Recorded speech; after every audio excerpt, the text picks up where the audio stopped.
แล้วเด็ดเมื่อคืนขนาดฝนตกแล้วจ้ะ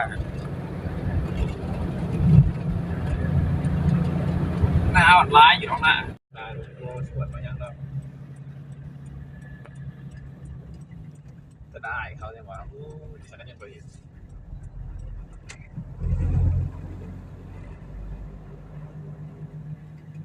นี่บอลยังวะนี่ฮอต คิวรถเทียโน่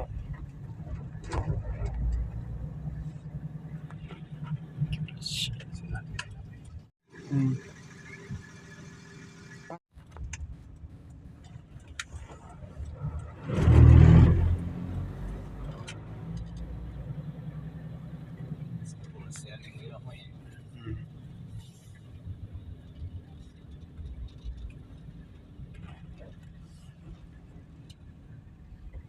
เนี่ยถ้าไปเห็นเนี่ยนะใจมันจะไปทางใหม่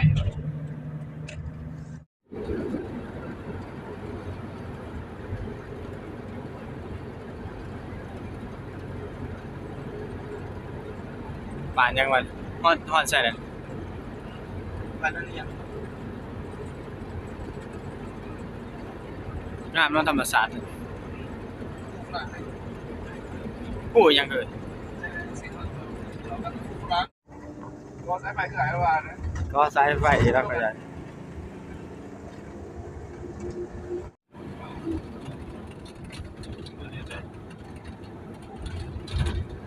มียืมถ้ายืมมีมากนะ5 โลซื้อมา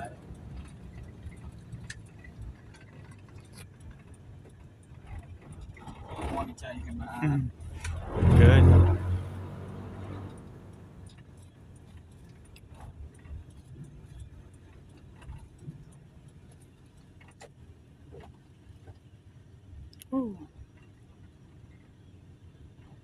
นี่มันยังอาคารยังตึกยังก็สูงแท้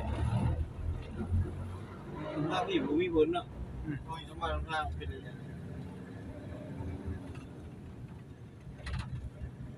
มันเป็นห้องเหียนบ่วะ สปอร์ตเป็นกีฬาที่ ก็ใหญ่แท้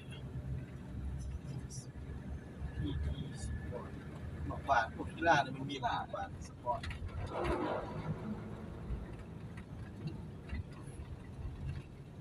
บ่มาชอนบ่เห็นรถไฟเนาะ ตอนมาถ่ายมารอดฝ่ายว่าเกิดอะไรเศร้าถ้าป้ายโฆษณาสื่อติด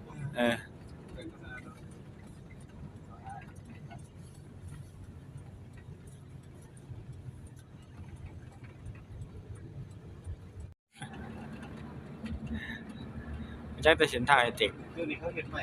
ไม่ได้ก็ไอ้ติ๊กกันแต่ว่า เออ เราเอาโมเดลเขาใส่ไปติ๊กซื้อเลย แม่น อาจจะถือเป็นคนจริงอาจจะได้ดีไปทั้งเมืองเมืองมันสวยงามนะไปเที่ยว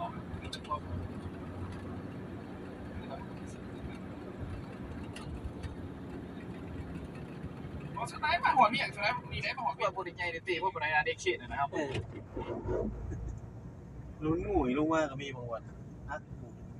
โอ้ยวันนี้วันนางรถตียังเป็น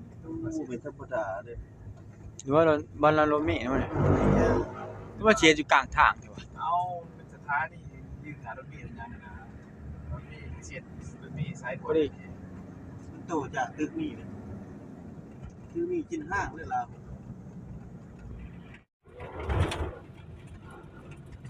พอดีแต่เองเขามามือหนึ่งโมไก่ มาดินหรือวะ มาได้มาหาธนาคารกันขาดที่ โอ้ก็ไกลๆแหละเจ้าดุมนี่แหละ ใครแนวมามือเดียวเลยเขาเลย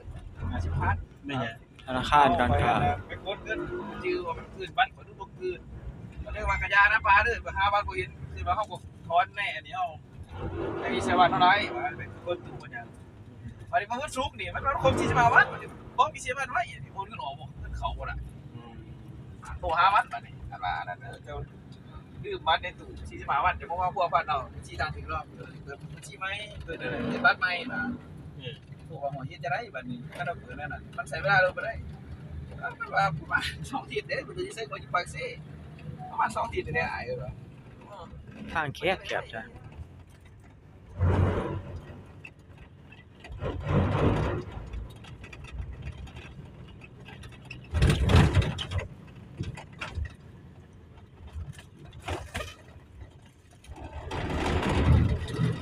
ด้อาหารปิ้งเป็ดทางหน้าบอนเขาเขียนว่าปิ้งเป็ด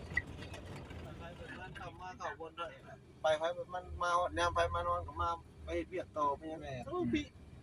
เขาเรื่องใกล้เดียวผมก็เรื่องเดียว เราจักกันนะจักกันอยู่แล้วครับผมมีงานมีบุญมียังจำเป็นดีๆ ก็น่าหูแต่หน้าหูสิเขาเจ้า แม่น หูหน้าเดียวทุกเพื่อนใกล้เดียวทุกเรื่องเลยมากไปมันมาเถื่อนคนมานึก ที่นี่ก็ต้องคือบ้านเรากันบ้านเราเนี่ยโอ้ยังไม่ได้เกี่ยวนะ รู้เลยนะ มีโดดกาวิในสัตว์เลย มาเลย มีตำรวจเอง เป็นไปงานเป็นตะมอนตะนางนี้ เดี๋ยวนี้เขาบ่เปิดน้ำมันแล้วเว้ยน้ำพุ ตำรวจดูกับคนไหนนะ เรื่องงบบ่ อ๋อเรื่องงบเลยใส่ไพ่ใส่ได้เด็บดักอยู่ มึงข้างนอกอย่างนี้ข้างในมึงเนาะ ตัวห่วงแล้วจีน หมักแค่ไหนจีบกันเนี่ยนอกก็เลยได้ถึงก็จะเห็นแอบไปไกลก็ดึงยังไงเนี่ยมันครบนี่กาสิโนนี่แหละ สิครบ เทียน เลย มี มันเห็นแต่รับไม่น้อย มันเฮ็ดแต่ว่าไฟใช้เปลืองน้ำไฟมันก็บ่แห้งนะ ก็เดือนหนึ่ง50 ล้านมาอยู่นะข่าวไทยเลย อะไรเขาคือรถต้องมีกาสิโนนะยังไง มันจะกินได้ใช่ไหม แม่ได้ได้ ฉันไม่เอาเงินฉันไปเสียข่าวไทย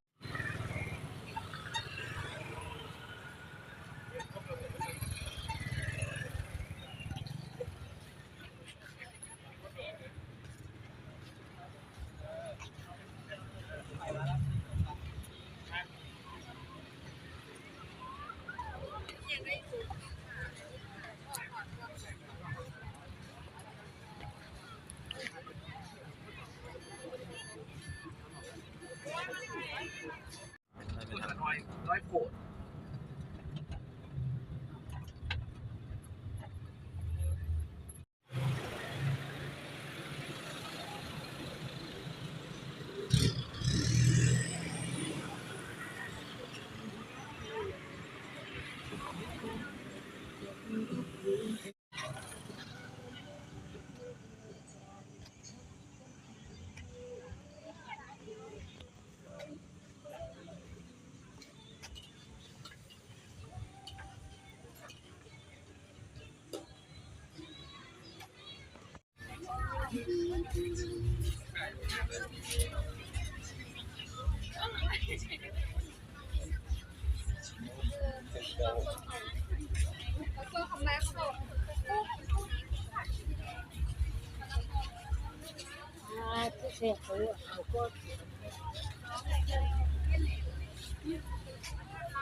คุณไอ้ปุ้ยไปตั้งพี่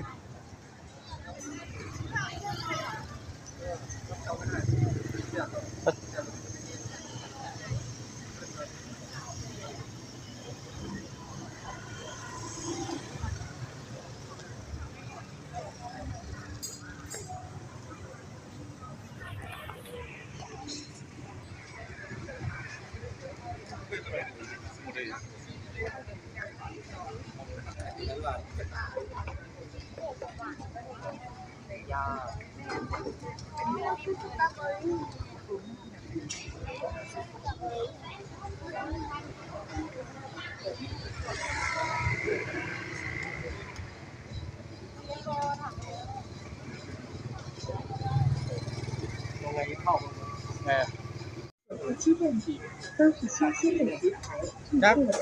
อิ่มแบบอิ่มแน่เลย 新鲜美食，人均美味。杭州臭豆腐，闻起来臭，吃起来香。杭州的家常小吃，我们的特色。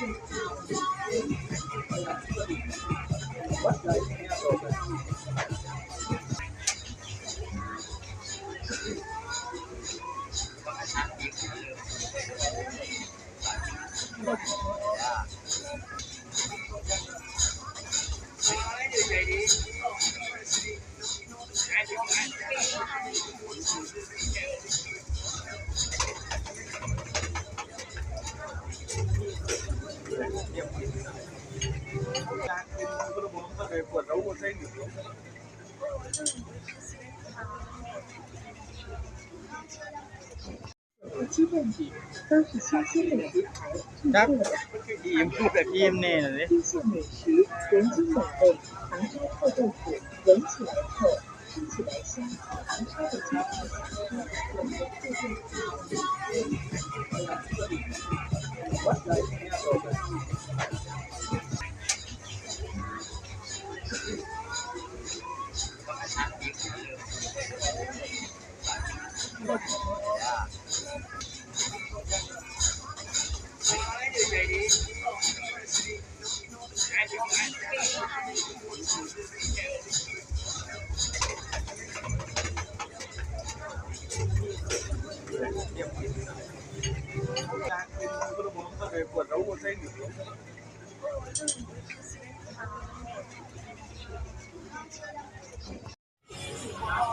เ